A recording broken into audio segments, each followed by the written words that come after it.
Bonjour à tous, j'espère que vous allez bien, ici Dinoraptor pour cette nouvelle vidéo, épisode 11, évidemment je le rappelle, de mon format des top, des pires Pokémon du jeu en stratégie selon mon vécu dans les jeux Pokémon. Alors encore une fois, je précise que je parle de vécu, pas simplement sur le plan stratégique, aussi sur le plan de l'émotion, sur ce que j'ai vécu avec le Pokémon avec tout ce qui s'ensuit, évidemment, vous l'aurez compris. Moi, j'ai choisi de faire ce format-là parce qu'en fait, je me suis dit, tout le monde fait des tops de toute façon. Donc déjà, avant d'accuser de n'importe quoi, je préfère prévenir que euh, vos, enfin voilà, vous n'aurez pas d'arguments et de légitimité pour accuser quelqu'un de peut-être de plagiat ou de quoi que ce soit, parce que de toute façon, tout le monde fait des tops de ce genre-là. En tout cas, ceux qui sont fans de Pokémon, ils font quasiment tous des tops comme ça, pour certains. Donc moi, j'estime être en droit de le faire. Donc j'ai bientôt 29 ans, donc j'estime être en droit de le faire. Donc on va partir directement sur le type glace, et je le rappelle, le type glace, comme vous le savez, c'est un type qui offensivement est assez intéressant, qui n'est résisté que à l'heure actuelle que par un seul type, il me semble. C'est le type, il résiste à lui-même, mais il est quand même efficace sur pas mal de types, hein, je le rappelle, dragon, vol, plante et sol. Mais les faiblesses sont gênantes, un combat feu et roche, hein, j'apprends rien à tout le monde.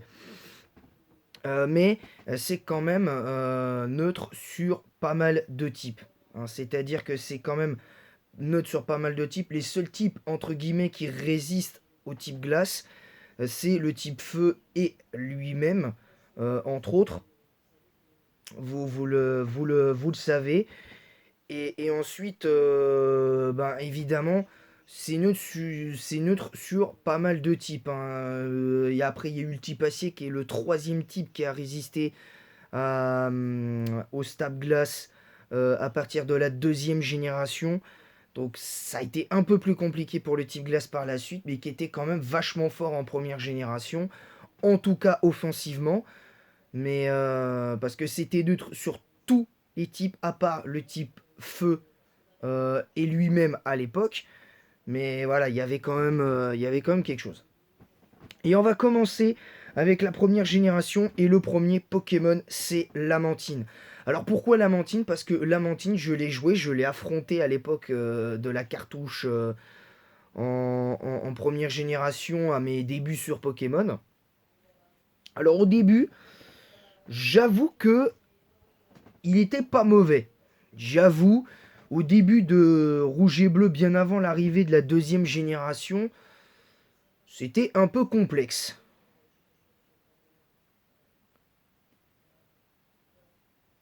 C'était un peu complexe, on va pas se mentir. C'est assez compliqué. La mantine, c'est un peu spécial en 1G, parce que la mantine, c'était pour moi devant certains Pokémon de type glace du genre, je suis désolé, mais c'est pour moi la mantine, c'est devant Lipoutou, c'est devant Loclas et Articodin. Le seul à la limite pour moi qui est au-dessus en termes de puissance, pour moi, c'est Crustabri. C'est pour moi le seul vraiment au-dessus de tous les types glace, en fait. Donc quand je ferai les meilleurs types glace, je pense que je parlerai plus de Crustabri, parce que Crustabri, pour moi, est beaucoup plus marquant que le reste. Vous voyez un petit peu le truc. Et pour conclure sur la mantine, je trouve que la mantine, le souci, voilà, c'est... Ah oui, non, j'avais oublié que le type glace avait des problèmes sur le type eau. Donc il y avait déjà trois types à l'époque. Feu, roche et à lui-même à l'époque. Mais on va juste compter feu et roche. Et en fait, le fait qu'il y ait eu le type acier derrière, ben, c'était compliqué, hein, on l'a tous compris.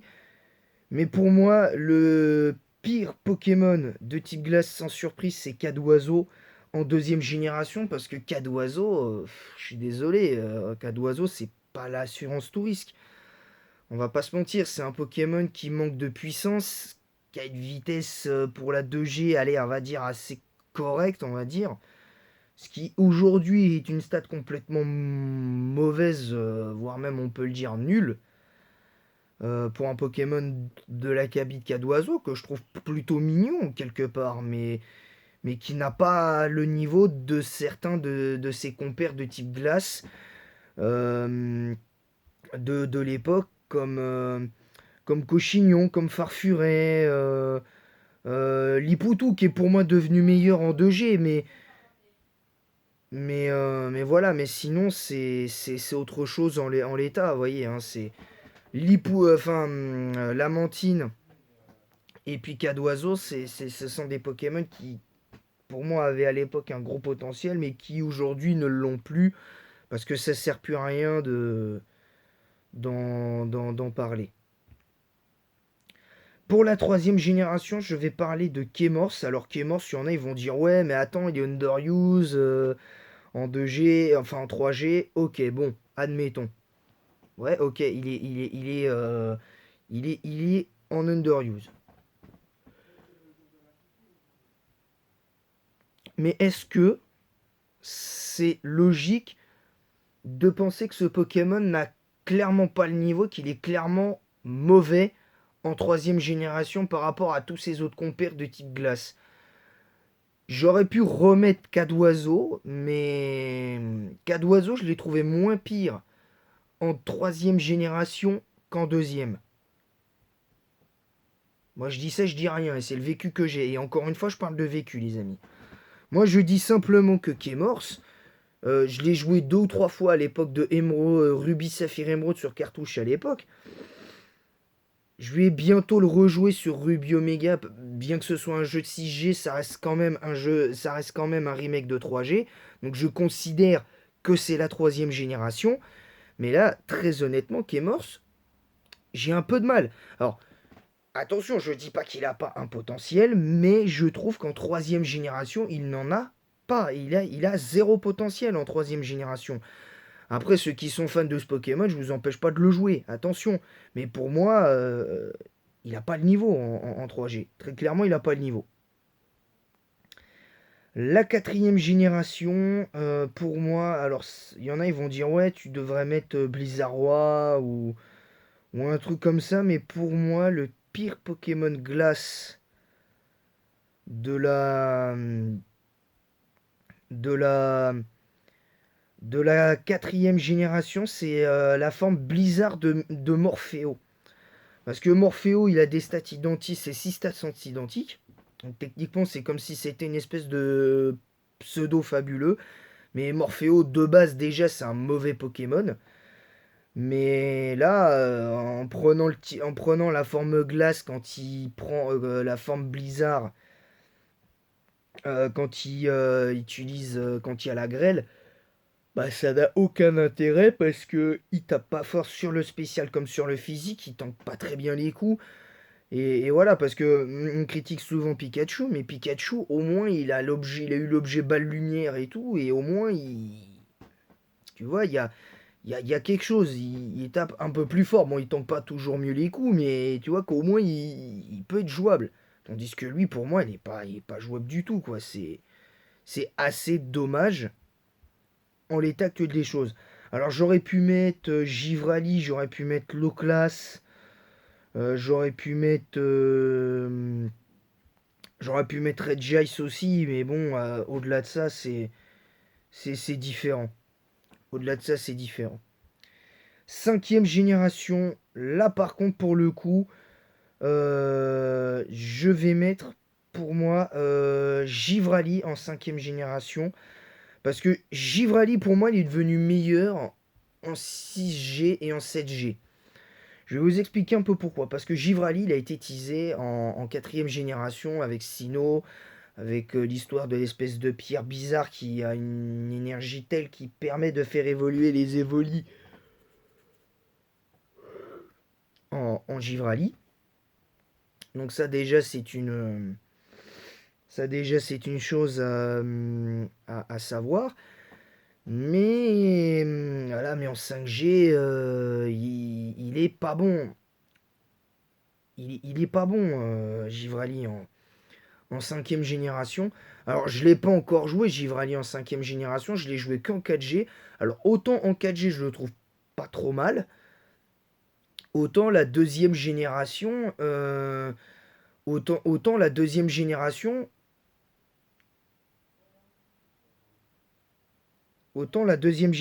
j'ai du mal parce que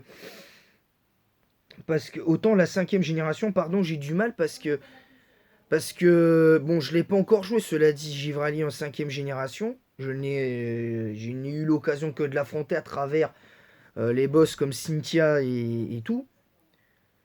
Mais au-delà de ça, il a une bonne défense, il a une défense spéciale qui est passable, il a une très très bonne attaque spéciale, mais bon, un Pokémon comme ça aurait mérité un peu plus de vitesse.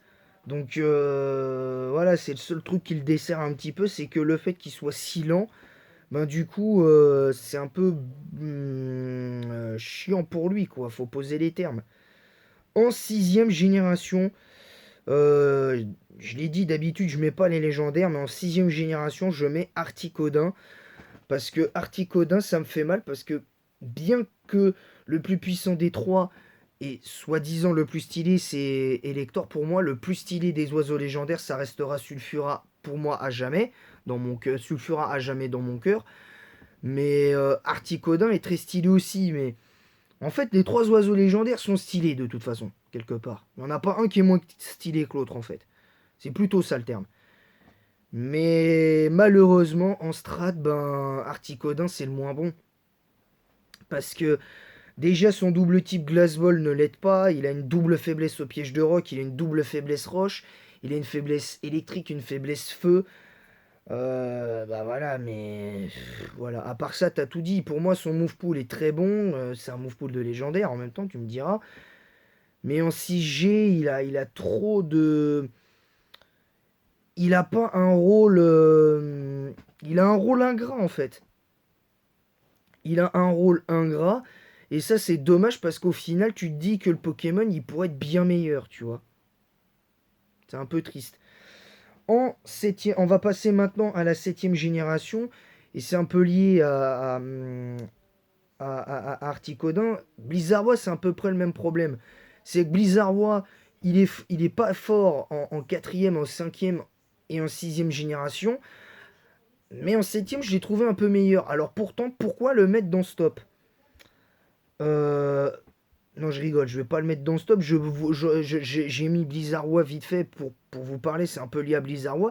C'est à peu près le même problème. C'est que Blizzardwa, ils sont trop lents par rapport à ce qu'ils sont capables de faire. S'ils étaient un petit peu plus rapides, ça changerait quelque chose. Donc je vais plutôt, dans ces cas-là, vous parler, moi, d'un Pokémon qui est moche, hein, clairement, faut le dire. C'est Crabominable. Et pourtant, ce Pokémon a un potentiel de fou. Mais pour moi, je le trouve nul. Il est moche et il est nul. Pourquoi? Parce que son seul rôle, c'est les teams distorsion. C'est les teams distorsion. Voilà. En plus, son seul talent viable pour moi, c'est point de fer. Hypercutter ne sert entre guillemets à rien parce que au vu des défenses qu'il a, 77 en défense physique, 67 en défense spéciale, je vois pas l'intérêt d'avoir Hypercutter. Colérique ne sert plus ou moins à rien, à moins que tu le joues, si tu le joues sous distorsion avec ceinture force, avec marteau de glace. Je vois pas l'intérêt, je vais pas vous mentir, je vois pas l'intérêt. En plus, ce Pokémon n'a pas de priorité. Hein, je crois pas qu'il ait Mach Punch. Mais si ce Pokémon avait eu accès à des attaques comme Mach Punch ou un truc comme ça, je t'aurais dit ouais à la limite. Mais bon, Crabominable, à part être joué en distorsion, ce Pokémon ne sert strictement à rien en strat. Hein. Il ne sert strictement à rien. Ensuite, le prochain Pokémon, pour moi, c'est Belle de Neige, pour la huitième génération. Alors, Belle de Neige, c'est un peu spécial, alors je le trouve stylé et tout. Mais ce qu'il dessert, c'est sa vitesse, c'est sa stat de vitesse. Parce qu'il a accès à Papillodance et qu'il est insecte et glace. Vous avez compris, je pense, pour certains. Parce qu'il a quelque part quasiment les mêmes stats que son homologue d'Unis, qui est Pyrax, hein, parce qu'il ressemble en tout point à Pyrax en termes de statistiques, et quasiment en termes de move pool. Mais malheureusement, ce Pokémon est beaucoup trop lent, et je trouve que s'il était plus rapide, Belle de Neige, je me dirais, bon, il aurait 105 ou 110 de vitesse. Je me dis, bon, à la limite, enfin voilà, c'est très compliqué à ce niveau-là. Maintenant, tu sais très bien que ce genre de Pokémon, c'est même pas envisageable en l'état. Et le dernier Pokémon, alors lui, ça me fait mal de le dire parce que lui, c'est un Pokémon que j'apprécie parce que je le trouve trop mignon.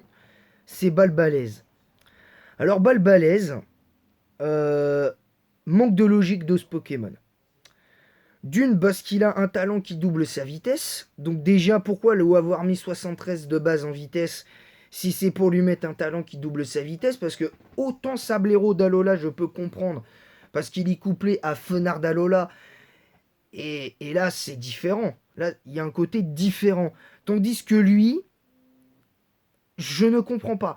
À moins qu'il y ait un retour de Fenard d'Alola dans les prochains mois, avec la sortie du prochain DLC euh, de Écarlate et Violet, je vois pas l'intérêt en fait.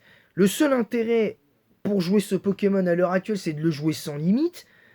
Mais l'illogique de ce Pokémon, c'est que tu as l'impression qu'il c'est un type roche. Parce qu'il a une base de PV intéressante, il a une grosse pour il a plus ou moins une grosse attaque, 113. Il a des défenses minables. Mais quand je dis minable, c'est pas qu'une image. Il a une attaque spéciale. Bon, en même temps, un petit proche qui tape sur le spécial, il n'y en a pas des masses. À part Floréclat, il n'y en a pas des masses. Bref.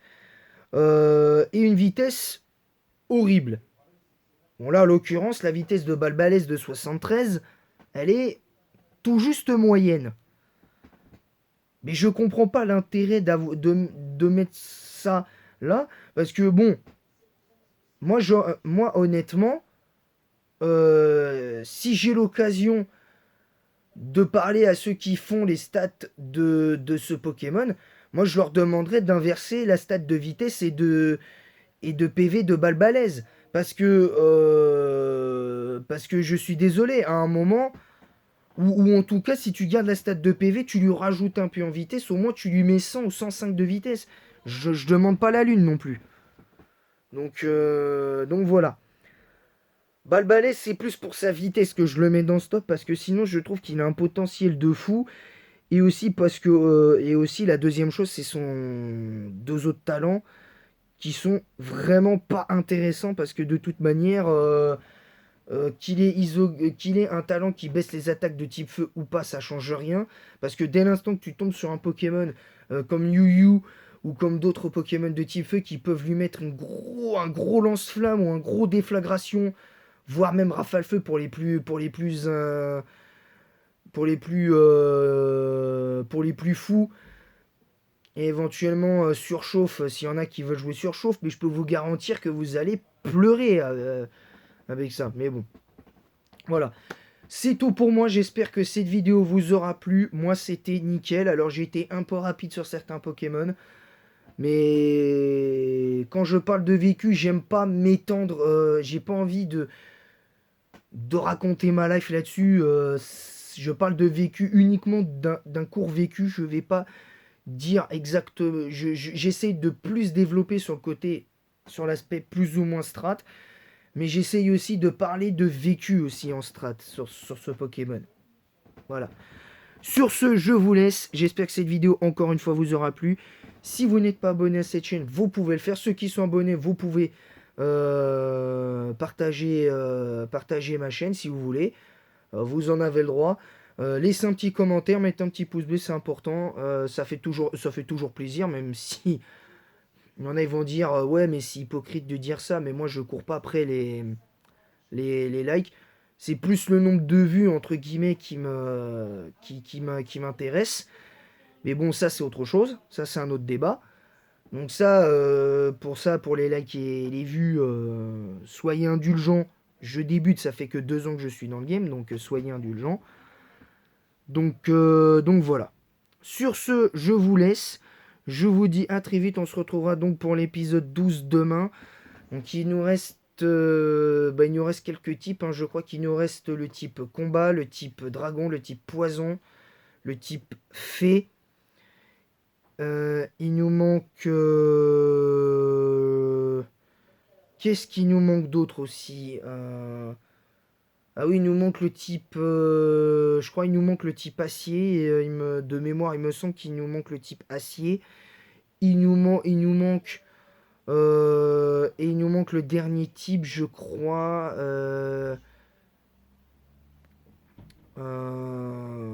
Je sais plus. Je sais il nous manque encore au moins. Il nous manque encore 6 ou 7 types à faire, je crois, mais j'ai un petit peu oublié le reste. Mais bon, au moins, on a quelque chose. Il ne reste plus beaucoup de types à faire pour ce top là. Et après, après, je sais pas si je referai d'autres tops. Je pense que je referai au moins les meilleurs Pokémon par type. Après, je verrai si je ferai d'autres formats de ce genre ou pas à ce niveau-là. Voilà, sur ce, je vous laisse et en attendant la prochaine, je vous dis à bientôt.